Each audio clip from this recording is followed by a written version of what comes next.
This video is part of the Good Intentions Stitch-Along series by Chrissy Crafts. Other videos are available in the series. Thanks for watching and happy stitching! This first video is all about getting your kit together to start stitching. We're going to be making the Good Intentions embroidery hoop with your own saying in the middle. You're welcome to use slow down because I need to slow down, or you can have whatever word or words suit your purposes. So for this stitch along, you need a 6-inch embroidery hoop, a square of fabric. I used a vintage linen sheet that's all slubby and full of flaws, which I love. If you don't have anything like that to hand, you could use, this is a white linen. You could use simple calico is fine. This is a neutral colored linen, a natural colored linen. Those are my favorite things to stitch on, but by all means use an old pillowcase, use a tea towel, just look around and see what kind of fabric is to hand, or go to a fabric store and purchase a small bit there.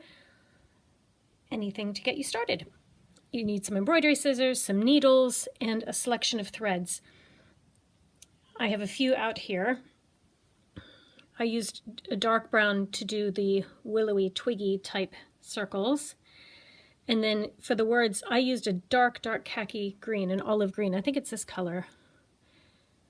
That, because I didn't want black, I thought it'd be too harsh.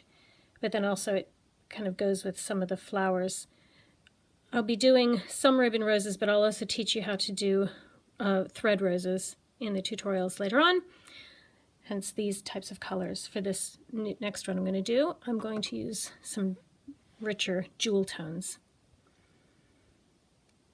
Next we'll talk about how to put your words onto your fabric. Here I've printed out, and it's already gotten messy. This was the slow down. I also played with different fonts, so by all means look at different fonts and see what suits what you'd like to stitch. Go outside's my next what I want to do. I really love this old typewriter font, but I also do love this kind of cute cursive font. The way to trace it onto fabric is with a light box that shines light from underneath, and then you have your paper on there and follow it along. Or if you don't have that, you could stick the paper on a window, which is why mine has these marks, because I stuck it on a few times and then tore it off again.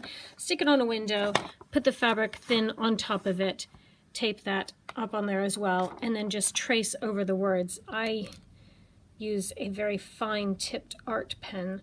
It's a marker.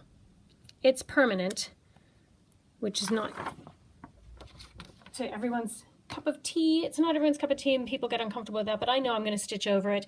I also know the nature of this stitch along is very relaxed and almost purposefully not perfect, imperfect. Purposely imperfect. So that's what I wound up with. I have a really slubby bit of fabric right there kind of covering it up. I might just pick that away actually and see, then I'll trace over that. I started doing the lettering just to see how it looked, but I'll do a tutorial for the back stitch for these. It could be a bit wonky. I think it adds to the charm. If you use a white fabric, you could simply lay it down and you can see straight through there, so you could just trace it on the table. So once you have everything traced, hooped up so it's drum tight, you want to pluck it like a drum. You want it really nice and tight.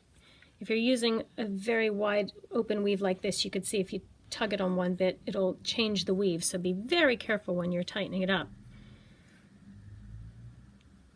We're going to do the lettering first, so choose the color you want. And let's go on to the next video. Backstitch.